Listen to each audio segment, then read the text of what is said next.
Mais qui est-elle? Maquillée, pomponnée, bien habillée, mais qui est-elle? Waouh, je prends vraiment le truc au sérieux. Mais vous inquiétez pas, j'ai un jogging. Coucou, j'espère que vous allez bien. Aujourd'hui, j'ai l'honneur et le plaisir de vous dire que je participe à une chaîne de vidéos de booktubeurs. Quel honneur! Genre vraiment qu'on me prenne pour une booktubeuse. Bref, du coup en fait c'est Manon de la chaîne Vibration Littéraire qui a décidé de me contacter. Donc elle a déjà fait une chaîne, c'était les booktubeurs fêtent la rentrée, les booktubeurs fêtent Noël, et cette fois-ci du coup elle a voulu faire les booktubeurs fêtent le printemps, et voilà, et bah il semblerait que je sois celle du lundi, donc le dimanche, donc hier, elle a présenté un peu la chaîne et ce qui allait se passer et qui allait faire ça, et donc je suis la première dans la liste. Et ensuite, du coup, il y aura, j'ai un peu noté parce que mardi, il y aura Bazar de la littérature, mercredi, Quartier du livre, jeudi, au Bazar de Lily, vendredi, Brunel, samedi, Mini Lecture et dimanche, Strawberry Books. Et c'est trop bien, genre vraiment trop bien. Trop. Et du coup, en fait, ce qui se passe, c'est que dans ces vidéos-là, on va vous présenter des coups de cœur, des sagas qu'on aime, des livres qu'on a beaucoup aimés.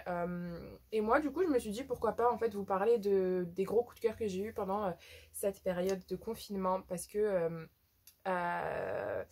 agréablement surprise que je suis, j'ai bien lu, j'ai lu une petite vingtaine de livres. Et franchement, ça me fait vraiment plaisir. Et dans ces livres-là, il y a eu deux coups de cœur, enfin une saga et un livre unique, et du coup en fait ce qui se passe c'est que il y en a un qui est en anglais et il y en a un qui est en français, donc je me suis dit autant vous présenter les deux pour ceux qui lisent seulement en VF, et sinon ceux qui peuvent lire en VO, ce serait cool que je vous présente ça aussi. Je les ai déjà présentés dans des vidéos précédentes, mais je me suis dit autant vous en reparler un peu à part, et ne pas être empêchée et restreinte par le temps de la vidéo où je présentais toutes mes lectures d'avril. Et donc voilà, je suis juste trop contente. Enfin bref, je me suis dit pourquoi pas aussi faire la panoplie du printemps, parce que je fête le printemps, hein, voilà. Je fête le printemps, donc fêtons le printemps. Bref, donc, pour ce qui est de la VF, il y a Le Clan Bennett de TJ Klune. En fait, TJ Klune est juste un auteur que j'affectionne et que j'aime d'amour. Parce qu'il est drôle, il est génial, il parle super bien, il écrit super bien et ses histoires sont juste absolument fabuleuses. Il y a énormément de diversité, surtout dans la communauté LGBTQIA+. Et il est drôle, il fait pleurer, il fait stresser, il fait peur et il est juste génialissime, je l'aime trop. En plus de ça, la personne est absolument fabuleuse. Donc, ce que j'ai lu, c'est Le Clan Bennett. Ça, c'est un peu du fantastique, romantique, truc dans le genre.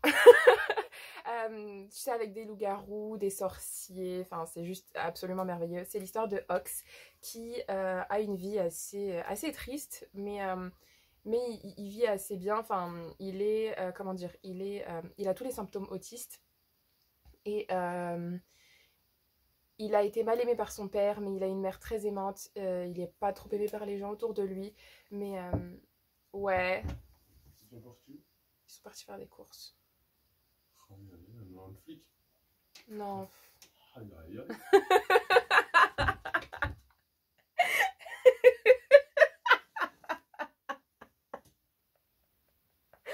On flic, a-t-il dit? Aïe aïe aïe. Bah, moi je me suis perdue. Merci mon frère. Donc c'est l'histoire de Ox, qui est un jeune garçon de 16 ans. L'histoire, enfin l'intrigue commence quand il a 16 ans. Donc il n'est pas trop aimé, il a eu un père qui a été très méchant avec lui, qui n'a pas été aimant. Il a une mère par contre qui est juste absolument merveilleuse, vraiment une mère on flic, on point, c'est la meilleure. Et un jour, il travaillait dans un garage, et en rentrant chez lui, il y a un petit qui lui saute dessus et qui lui dit: tu sens trop bon, tu sens les bonbons, tu sens la pomme de pain, tu sens magnifique, tu sens le génial, tu sens waouh. Et il commence à lui sauter dessus. Le petit, il doit y avoir, je crois, 6 ans ou un truc comme ça, moins de 10 ans. Et Ox s'est dit, mais c'est qui ce gosse et le gosse lui dit, moi j'habite dans la maison d'en face. Et, euh, et là, en fait, ils se rendent compte que Ox, quand il va déposer le petit chez lui, le petit qui s'appelle Joe, euh, la famille du petit va se rendre compte qu'en fait, ce gars est spécial. Euh, Pas parce qu'il a des pouvoirs ou quoi que ce soit, mais parce qu'en fait, Joe n'avait pas parlé pendant très très longtemps. Et quand il a rencontré Ox, il s'est juste mis à parler de fou. Et en fait, ce qui se passe, c'est que la famille de Joe sont des loups-garous. Et donc, en fait, c'est des loups-garous. Et à partir du moment où Ox va se rapprocher de cette famille-là, donc qui est le clan Bennett, bah, en fait, sa vie va plus ou moins changer parce que c'est la nouvelle famille qu'il a toujours voulu avoir. Enfin, ils vont accueillir sa mère et ils vont être une famille, ils vont être très gentils avec lui, ils vont l'accepter, ils vont lui dire mais tu n'es pas bizarre, tu es tout à fait, tu es toi-même, tu es merveilleux, tu es génial comme tu es. Et c'est juste absolument merveilleux. Vraiment, c'est cette notion de famille que j'ai absolument adorée et que franchement que j'aime et que je considère être l'image en fait de la famille, ce que la famille devrait être. C'est des personnes aimantes, encourageantes, supportives, supportive, supportive, supportive, supportive, supportive. Euh, et donc voilà, en fait, va commencer l'histoire. Et puis un jour, ils vont lui dire que c'est des loups-garous. Et voilà, et en fait, après, il y aura énormément de problèmes qui vont se passer. Il y aura énormément d'intrigues, il y aura de la romance, il y aura des batailles, il y aura des combats, il y aura tout. Et vraiment, c'est absolument merveilleux. Et en fait, TJ Klune, il a cette chose. Et en fait, je trouve que la traduction française est super bien faite. Vraiment, en fait, ces livres sont des briques, vraiment 400 pages. Je n'ai aucun de ces livres, j'ai honte. Je les ai tous en e-book, mais vous inquiétez pas, c'est dans ma wishlist du post-confinement. Mais quand il va découvrir qu'en fait c'était des loups-garous, le rythme de sa vie va accélérer. Mais bref, en fait, euh, comment dire, il y a vraiment, c'est vraiment merveilleux. Il y a de la romance, il y a de l'intrigue, il y a des combats. C'est sombre et la plume de TJ Klune est telle que vraiment on est emporté. Mais vraiment, comme je vous ai dit, la traduction elle est tellement bien faite que même le lire en français, genre ça a à peu près le même impact que le lire en anglais. Et les phrases sont courtes et donc ça fait lire super vite et ça nous fait ressentir les choses encore plus fort. Et c'est juste absolument merveilleux. J'aime vraiment beaucoup. D'ailleurs, c'est un MM. Je suis obligée de vous dire, c'est un MM, donc c'est male on male, donc c'est deux hommes, c'est de l'homo-romance. Et voilà, et cette série, cette saga, du coup, a 4 volumes. Le 4e volume n'est pas encore sorti, il est prévu pour octobre. Et là, pour l'instant, il y a 3 volumes. Les 3 sont sortis en français, ce qui est absolument merveilleux. Donc le premier, c'est le chant du loup, le deuxième, c'est le chant du corbeau, et le troisième, c'est le chant du cœur. Et chaque volume, son couple principal, donc on change de personnage principal, mais l'intrigue se suit toujours. Donc à savoir qu'à chaque fois qu'il se passe quelque chose dans un volume, ça va influencer ce qui va se passer après. Il y aura vraiment énormément de problèmes qui vont se dérouler. On va vraiment pleurer. Préparez-vous à pleurer. Si vous le rajoutez dans votre wishlist, ajoutez aussi des mouchoirs dans votre wishlist. Vraiment, c'est un paquet. Si vous achetez le clan Bennett, achetez des mouchoirs, achetez de la glace, achetez du chocolat, achetez-vous des réserves de larmes parce que c'est absolument merveilleux. Enfin, j'ai fait dans un vlog ici ou ici, je ne sais pas, où je vous parle en fait de ce livre-là. Enfin, je vous en parle grosso merdo en vrai. Et j'en parle aussi dans mes coups de cœur, mais vraiment ces livres-là sont juste absolument fabuleux. Le deuxième volume, on suit Gordo. Gordo qui lui aussi a une vie tellement triste. C'est un peu envie de spoiler. Il a eu une vie tellement triste et franchement, je trouve qu'il mérite une fin heureuse et franchement, cet homme, c'est juste. Et le troisième volume, c'est Robbie et Robbie aussi a une vie super triste et enfin bref, ils ont tous eu une vie triste, bordel, j'en ai marre. Et, et ils méritent tous une fin heureuse. Ils méritent pas d'avoir vécu toutes ces épreuves. Mais... ah, ils sont absolument merveilleux, lisez ces livres-là. Bref. Oh mon dieu, absolument géniaux. Enfin, tout ça pour dire, je les aime d'amour. Et je veux leur faire des câlins. Et à peine je sors de ce confinement que j'achète les livres en papier. En anglais, en français, en espagnol, en italien, je n'ai rien à faire. Je les achète dans toutes les langues possibles, imaginables. Enfin bref. Et TJ Klune, juste en général, cet homme est juste absolument fabuleux. Je l'ai découvert avec la série Au Premier Regard, qui est tout autant chez les éditions MXM Bookmark. Et là, par contre, c'est du contemporain, de la romance et comédie. Et c'est juste absolument hilarant. On suit, dans le premier volume, on suit Paul, qui est une personne un peu en surpoids, un peu complexée, qui en rit vraiment beaucoup. Mais vous savez, quand on rit, des fois, c'est pas un mal profond quand même que voilà. Et en fait, il y a un jour, il y a juste un gars beau gosse, enfin la notion du beau gosse qu'on a, musclé, beau, parfait, qui va tomber amoureux de lui au premier regard. Et là, t'as Paul qui se dit mais ça sent le roussi, c'est pas normal. Non. Est-ce que tu as des yeux, toi?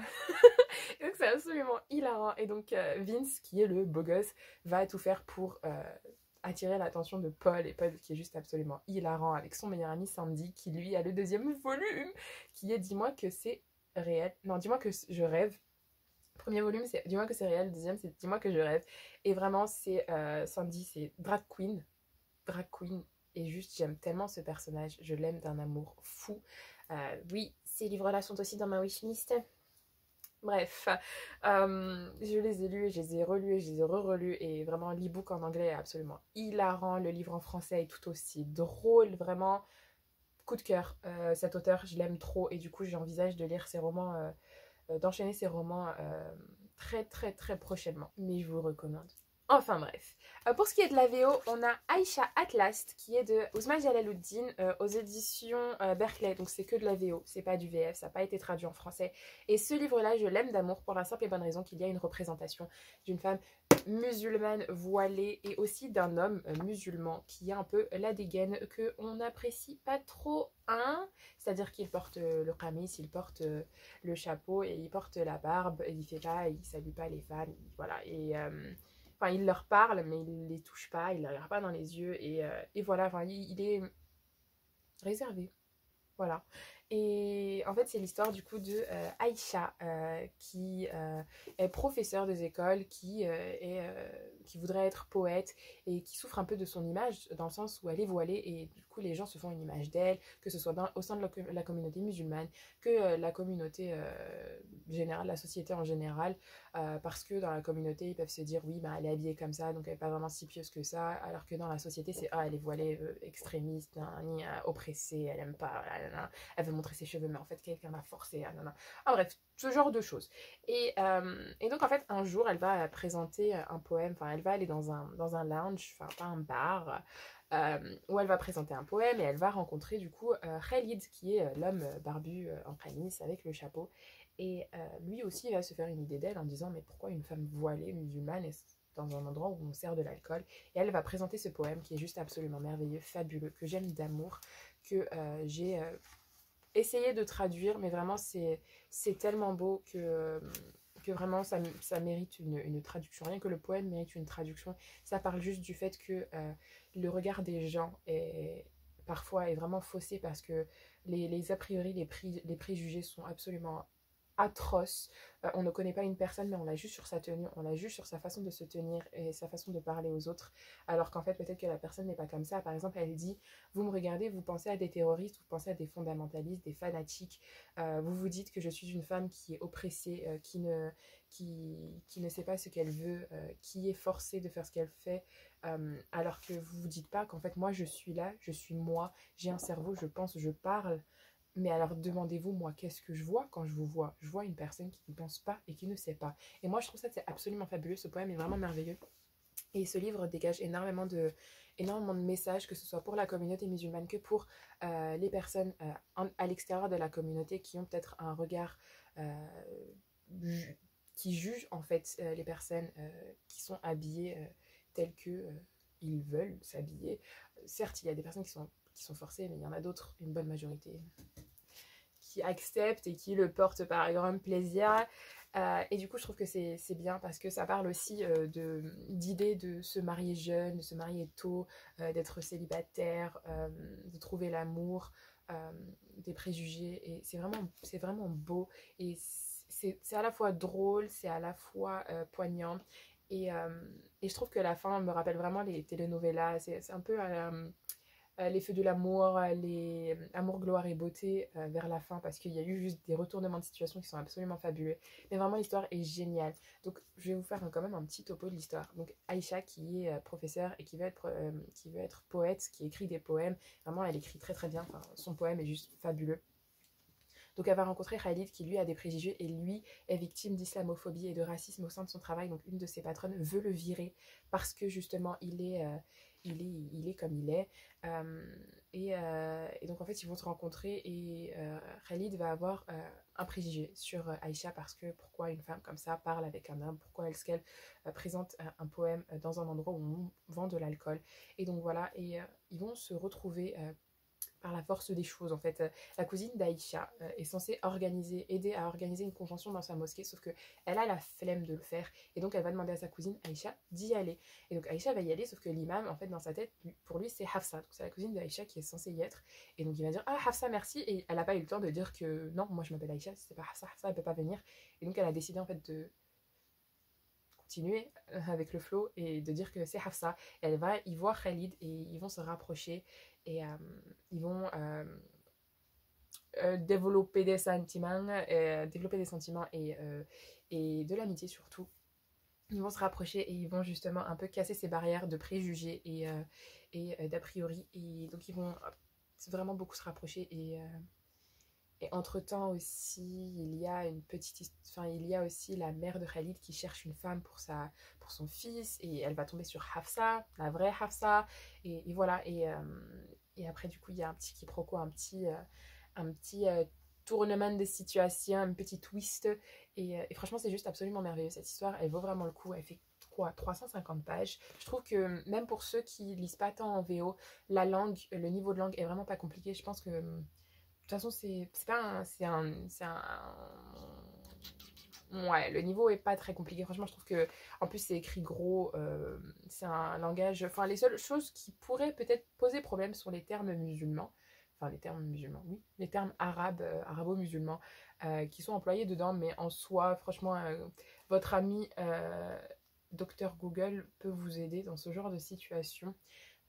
Mais en soi, franchement, je trouve que le roman est super bien fait. Il est court, il est clair, net, précis, concis, circoncis, tout ce que vous voulez. Et il est très, très, très, très bien fait. Et l'histoire est drôle, le quiproquo est juste merveilleux. Ce retournement de situation à la fin, vraiment, j'étais en train de taper des pieds au sol, j'étais en train de m'énerver. De toute façon, j'ai un vlog, je sais pas si on s'en fiche, un vlog où j'étais tout en orange, je connais plus mes couleurs, tout en jaune, où je le lisais et j'en parle un peu plus. Et vous avez un peu mes réactions en fonction au fur et à mesure de l'histoire. Mais voilà, enfin, je trouve que vraiment ce livre est super génial et je vous le recommande absolument. Il vaut vraiment le coup d'être lu. Si vous ne lisez pas en VO, tant pis. J'aurais bien aimé qu'il soit traduit en français parce qu'il vraiment, il est absolument. C'est en fait, j'ai oublié de vous le dire, c'est une sorte de revisite de Orgueil et Préjugés. Donc voilà, c'est pour ça. Voilà, tout ça pour dire. Mais vous voyez à quel point je l'ai aimé. Ça, c'est vraiment. Et j'ai pas tout mis parce que je n'avais pas mes post-it tout le temps avec moi. Mais vraiment, cette histoire, elle vaut vraiment le coup. Donc, c'est Aïcha Atlas de Ouzma Jalaluddin. Et voilà. Et franchement, c'est des gros coups de cœur que j'ai lus pendant ce confinement, pendant ce printemps. Et j'espère vous avoir fait découvrir des histoires qui pourraient vous intéresser. Je mettrai, si vous voulez, les liens des livres en barre d'infos si ça vous intéresse. Et voilà, j'espère que la vidéo vous aura plu et que vous aurez découvert des livres. Et du coup, je vous dis à demain sur la chaîne des Bazar de la littérature où elle va vous parler du coup de ses conseils, de ses sagas préférées. Ce sera à vous de voir. De toute façon, je mettrai en lien la vidéo de Vibration littéraire et du coup de Bazar de la littérature et des autres booktubers. Même si ma chaîne est passée quand c'est quand même à l'heure. Mais voilà, j'espère que cette vidéo vous aura plu. On se dit à une prochaine fois. Ciao!